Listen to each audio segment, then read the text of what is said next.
The trans murder epidemic is a lie. Now, the article this video is based on I have pulled up here, and it references a specific person, Jazeline Ware, who was initially investigated as a homicide, but was later ruled to be death by natural causes. Jazeline Ware was put on a number of lists of trans people murdered in 2019, and she remains on this list here in error. She has been removed from a couple other lists, but this does not change the fact that there is an issue with particularly minority Black and brown trans people being murdered.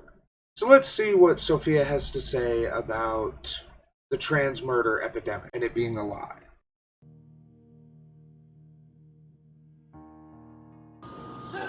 No, drop the knife. Drop the knife. On September 16, 2017, a 20-year-old Scout Schultz approached police with a multi-tool containing a knife. Okay. Drop the knife.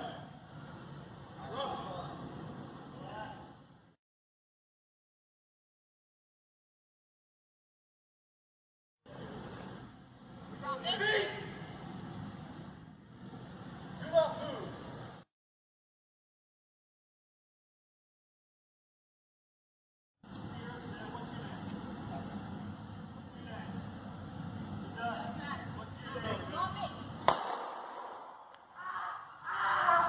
The media, politicians, and activist groups were going to use this death as a proof of a rise in anti-transgender violence.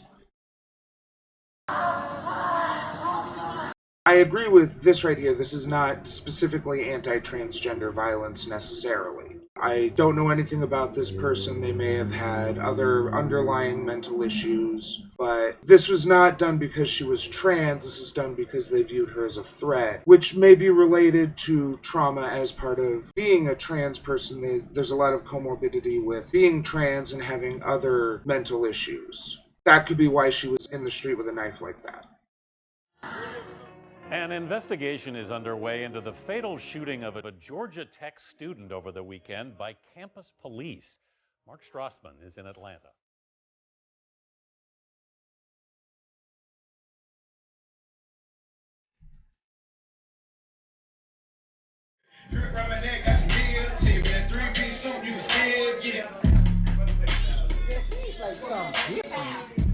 In early spring 2019, Jazeline Ware was home alone.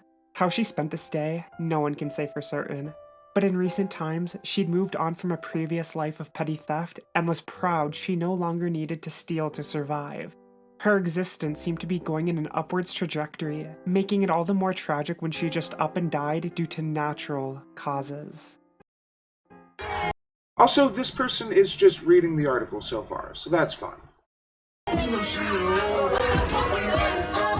It was roughly 3 weeks until her body was discovered when alarmed friends called in a welfare check after not hearing from her for so long. As a person who wasn't known to the public at large, in any normal case her story would have ended there. Those who loved her would mourn, and their own small world would be feeling a tremendous loss.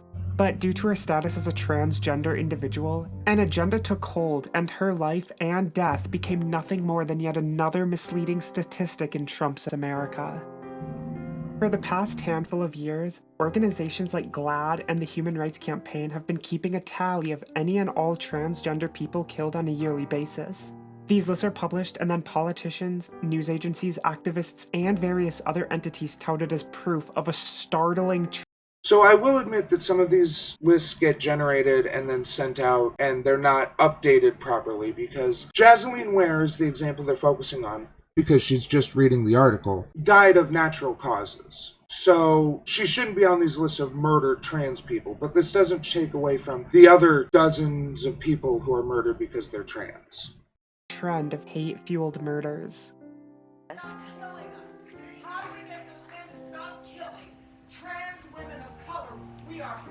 I know. The fact that she's supporting Joe Biden makes me suspicious of everything she said as far as her values and priorities. She tore him apart on forced busing and now is one of the top people listed as his potential VP pick. So, K-Hive is cancer. No, you're right. Yet when browsing any year's list, it becomes apparent that something is not quite right. 2017 includes multiple people who were shot by police after charging them with knives. There's Scout Schultz from the top of this video, but 2 others as well. I'm Sean Ryan. Cis people may be killed more often than trans people, but that doesn't mean there isn't an issue with trans people being targeted. Keep in mind, the gay panic defense is still legal in several states. See, all these gray states over here, you can kill a trans or gay person and say that you found out they were gay or trans and you get off the hook. And the per capita rate, given the relative scarcity of trans people, is much higher. I am a female to male transgender. You can call me Sean, you can call me Ryan, or you can call me Sean Ryan. New details tonight on the police shooting in Sharon that happened Friday night. 27 First News got the 911 recording of the Sharon woman who made the call for help. Also, police shootings are absolutely violent, even if they're not necessarily directed at a trans person because of their transness, but their position in society, their identity as a trans person, very likely led to the situation where they felt they had to run at a police officer with a knife, whether through addiction, depression, or other mental issues that tend to be comorbid with gender dysphoria and being trans, mostly due to the way society treats them. Call by Cynthia Loya to Trumbull County dispatchers gives an account of the events leading up to the fatal police shooting of 23-year-old Sean Hake. My son's trying to kill me. Does he have any weapons? Yes, he had a razor blade in my neck, and he's trying to get me to take him to the store and take all my money. Okay, where is he at right now? He's in my garage, and I'm driving around. I'm supposed to pick him up. He's got the knife on him. Okay. He's got to tell the police he's going to slit his throat.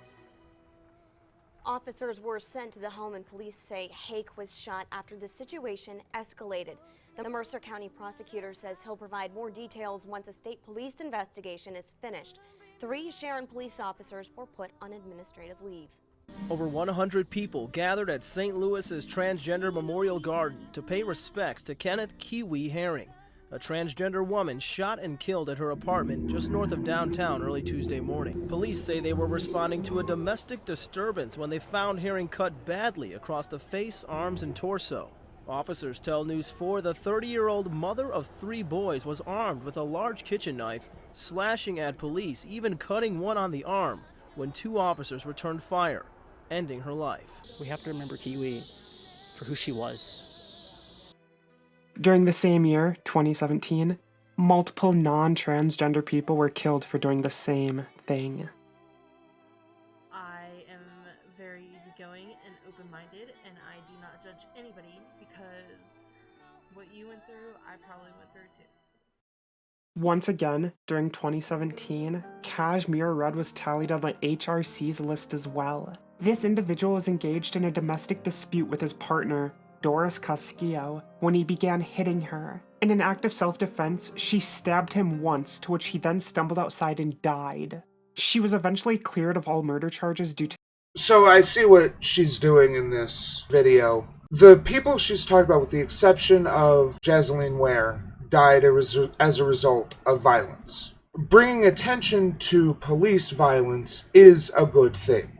It is important to do. But what she's doing is she's trying to say that because they weren't killed specifically because they were trans, it's not an issue. When there could be a variety of factors which could lead to the actions which led to their death, many of which are influenced by being trans. To the nature of the incident. The HRC, however, mourns Mr. Red's life and raises him as a reminder that the transgender community is disproportionately represented in domestic violence, and that they face additional unique barriers in seeking safety and support. Yes, because a lot of trans kids are abused by their parents. This is the reason why trans people have a 40% suicide rate. Not because being trans makes you suicidal, but because lack of support, heaped on the other issues being trans brings on you in our society, can cause people to want to take the final solution out. Moreover, people who transition later in life may find that their partner is not cool with that, and so there is friction there. Who's to say that the domestic disturbance this person was involved in wasn't caused by his being trans? Report from domestic violence. Never mind, the trans person in the case was the abuser. You don't know that. I mean, really, you don't know that the trans person in this case was the abuser. He may have been. The HRC also has a habit of lying through omission. In 2016, they discussed the murder of DeMarcus Stansberry, writing that he was shot in the head and killed before then revealing his enjoyments in life. This is in a packet that says trans people continue to face discrimination, harassment, and even violence simply because of who they are. Which they do. These people think that trans people are subhuman, and at best, they should tough it out and live as the gender they were assigned at birth, because that's just what you do. So, trans people are absolutely discriminated against and face a higher marginalization rate than most other demographics in America. We're working to change that, but there's a lot of establishment pressure in the way. And no, I never said trans people are never responsible for their actions. So, let me explain it this way. Someone who rushes at a police officer with a knife is absolutely responsible for doing that. But there may be other forces which put them in that position due to no real choice of their own, unless you actually consider being trans a choice, which it's not. So it's a big deal that nowhere do they deem it necessary to inform their readers that DeMarcus wasn't a victim of hate. He was killed in an accidental shooting by a close friend who thought a gun wasn't loaded.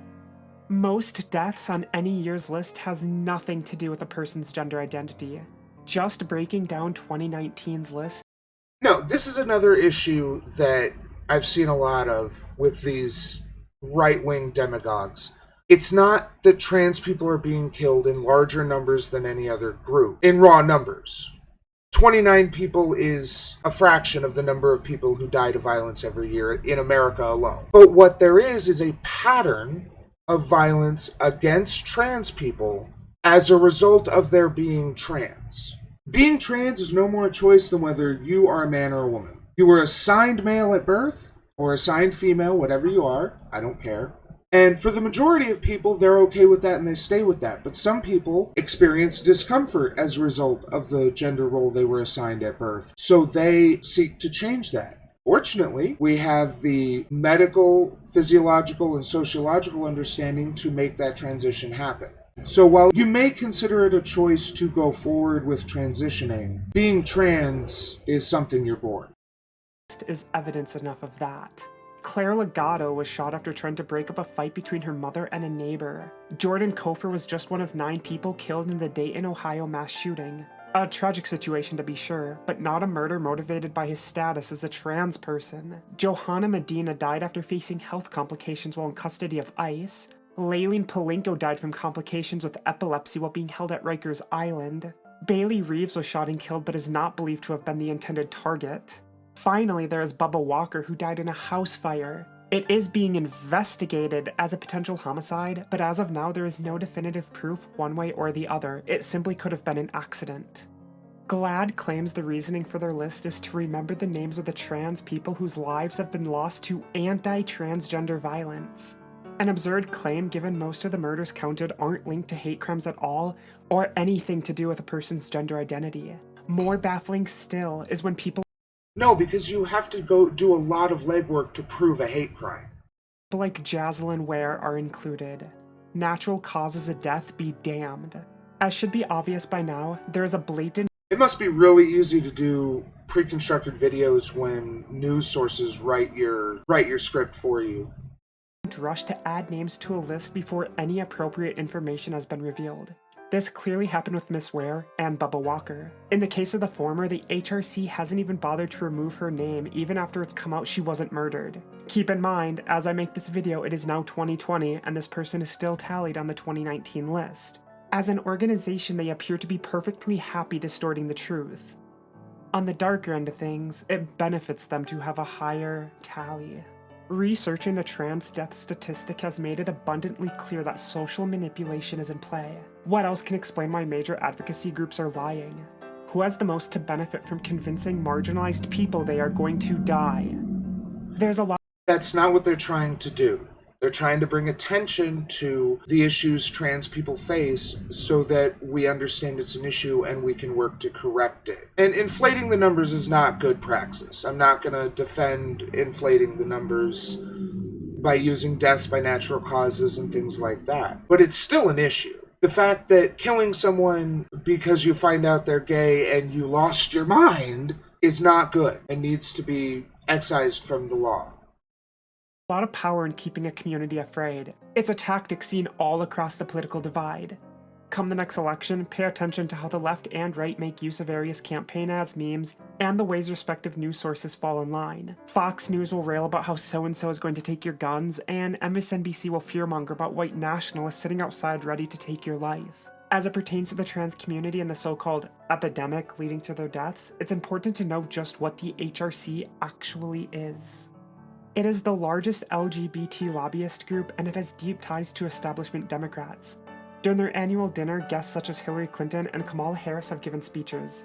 Former HRC President Chad Griffin even worked for Bill Clinton, and he has campaigned for Hillary.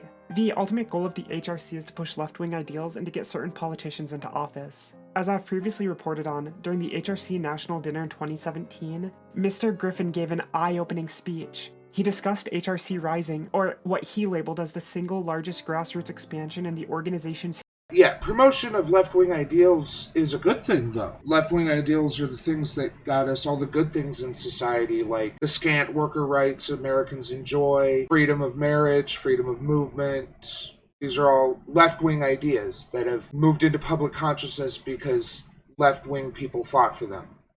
Not her. She's not left-wing. True left-wing people have agitated for change for hundreds of years. History before then proceeding to say, it's critical that we organize and mobilize the 10 million LGBTQ voters in this country, which, by the way, is a voting bloc that's larger than the margin of victory of every presidential election since 1984. Let that sink in. They are merely using gay and trans people as tokens to fill a voting booth. It's not a coincidence politicians like Elizabeth. I don't disagree that the DNC just views LGBTQ people as a voting bloc to help them win elections. But as a consequentialist, if their attitudes towards LGBTQ people to get them in the voting booth gets them better rights, then that's fine. I would prefer a party that actually took their issues seriously and advocated them because they knew it was right. But I'll take, as a matter of harm reduction and improving the material conditions of these people, a party which does it just to get people in voting booths.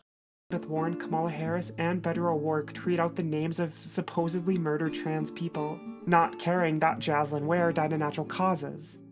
It's the same reason Time Magazine, the New York Times, ABC News, and countless other agencies of misinformation discuss the rise in trans murders, all without doing any journalistic due diligence to get to the bottom of if it's even true. Huffington Post is one example of a major news organization that still put Jaslyn Ware in the reports on the rise of trans murders. The media simply does not care what the truth is. The HRC and other groups say murder is on the rise, so that's what becomes reported as fact. This is something else I see in a lot of these right-wingers, where they apply infinite time, patience, and energy to their enemies, essentially. Of course, the Human Rights Campaign and these other advocacy groups have infinite time to double-check all the names on the list, instead of just doing what they actually do, which is take the list from a database they trust, which may not have been updated. Which says a lot about the current media climate.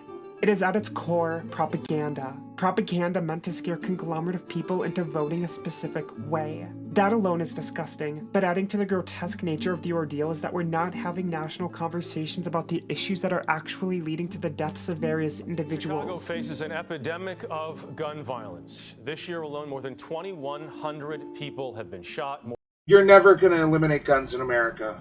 Sorry. What we could do is get a better mental health system, perhaps with Medicare for all, and end the war on drugs. And those two things right there would do more to stop gun violence than anything else you could do. Personally, I think gun safety should be a mandatory class in middle school at the latest. Take kids out to a range with parent permission, of course, because one of the things I've noticed as an avid gun lover is that people who have never been around guns are often terrified of them. And so that changes how they react to them, and they think they're these magical murder sticks that will just kill people without anyone acting. Guns don't kill people, people kill people. So while eliminating guns might help, if it were even possible in America, what would help more is to deal with why people are inflicting violence on other people. Mental health issues, poverty issues, crime, drugs that lead people into feeling that violence is the only option. More than 400 killed. The real causes have been swept under the rug, and it is a disservice to the communities that do need help. Often overlooked and not discussed is that many murders take place where inner-city crime and gang warfare is common. Just this year, 2 trans people have already been murdered on or around Eastern Avenue.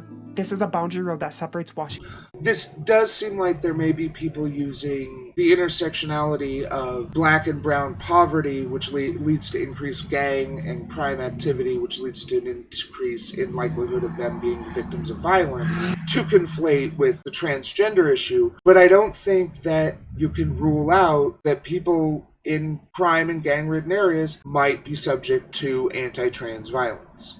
Again, these are things that should be investigated, but unfortunately, these organizations may not have the time or resources to do the kind of due diligence, so they kind of have to go off what's available. Washington, D.C. and Maryland, and it is notorious for violence and prostitution. Going through the various years where data is available, one thing stands clear. Sex work is common among those who are killed. Very few murders are considered bona fide hate crimes. Prostitution itself is a highly unsafe field of work, and it's not just trans people who experience violence while selling themselves. It gets a lot safer if you legalize it, just saying. For sex. The reality that isn't being talked about is that the people dying are living very dangerous lives. That certainly doesn't mean their deaths are justified, as any murder is tragic and wrong, but to say we're in the midst of an epidemic of anti-transgender violence is misleading. Looking at the deaths presented near the top of this video, that stem from just 2019 alone, and that's already 7 people from a list of 24 that currently have nothing to do with whatever their gender was. Of the other 17, the majority offer no evidence of a motive. We simply do not know why many of them were killed, making it highly irresponsible to sum it up as something to do with their identity, especially if there are other underlying factors that should be the topic of discussion instead, like gang violence. Really impressed with these people's trigger discipline here. I gotta say, that is one thing a lot of gang members and people of that social strata, so to speak, are really shitty about trigger discipline, but these people are on point. Props to them for that. Or even mental health, as sane people don't charge police with knives. Murder in all its form is horrid, but so too is distorting facts to fit an agenda. LGBT advocacy groups are turning corpses into props, and it is beyond disrespectful to those who have died. Instead of focusing on what can be done to prevent future crimes, hence saving potential lives, we are instead being directed towards a scenario that isn't even real. I agree that a lot of anti-gun activism is not being directed in a way that would actually help save lives in general. I agree with her there. This obsession with banning guns, with making it harder for law-abiding people to get guns, is not as helpful as actual change such as ending the war on drugs, legalizing prostitution, increasing access to mental health care. All of these things would do much more than another Brady bill, another ammo ban, another magazine size restriction. All of those things do not help as much as increased access to mental health, ending the war on drugs, and legalizing prostitution. You do those 3 things, and you will see gun crime tank overnight. Those are the root causes of a lot of gun crime. The trans murder epidemic is a lie. It may get repeated every year, but that doesn't make it true. What is true, however, is that the deaths of these people is going to waste. Pivotal conversations this country needs have been pushed to the side. LGBT activists may use the rainbow to signify what they are, but the bright colors are merely nothing more than a facade, because under the flag, something much darker exists. What else can be said about people who express progressive ideals while at the same time acting so callous and evil? As a tranny myself, I know I'd be livid if I died and my lifeless corpse was strung up and presented as something it's not. People are not props, and the politicians, advocacy groups, activists, and journalists who are treating them as such are only revealing just how fraudulent they are. Don't believe their lies. So, Senator, if elected president, what should LGBTQ Americans expect from the first 100 days in office? So good to be here with you. Yeah, I don't want to listen to Elizabeth Warren promise to read the names again because that was a pointless gesture then, it's a pointless gesture now. The point of the Remember the Names campaign is so that these are real people, so they're not just a statistic. It's a small enough number because it's a small enough segment of the population that we can personalize those people and help this marginalized group. Trans people are being killed at a disproportionate rate. It's a fact. Sorry if that hurts your feelings. Hey, thanks for watching. Hope you enjoyed the show. If you liked it, like, share, subscribe, and leave a comment. Thank you. See you next time.